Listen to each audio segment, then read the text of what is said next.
Dieva vārds ir dzīves un spēcīgs, jeb darbīgs, un ir asāks par katrās abās pusēs griezīgu zobenu. Spiež dziļi iekšā, līdz kamēr pāršķir dvēseli un garu, locekļus un smadzenes, un ir doma sirdsprāta tiesnesis.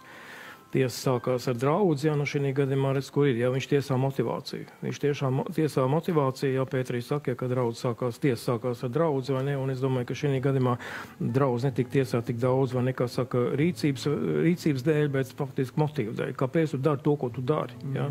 Arī es esmu bieži vien jautājis, kāpēc tu dari to, ko tu dari, kāpēc tu, teiksim, kalpo, kas tev motivē? Tu gribi būt starp cilvēkiem, tu gribi būt redzams, tev varbūt ir izdevīgi, vai vēl kaut kā, ja, kas ir tas, ja, kas tev tur vai ne, kā saka, vai pie katrs nolīdz vai kādā citā veidā vai kā tam līdzīgi, vai ne? Nu, jebkurā gadījumā.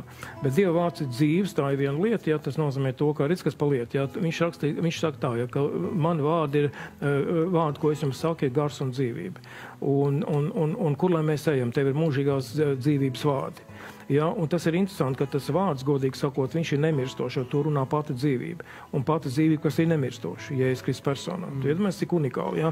Tas būtībā tas vārds ir dzīves, viņš rosās, viņš darbojās, viņš ir aktīvs, viņš nav inerts, viņš nav kaut kāds pasīvais vai kaut kāds tāds, viņš ir aktīvs. Viņš ir aktīvs un darboties spējīgs. Un viņš ir dzīvības aktivizēts, un viņš pārstāv dzīvības intereses.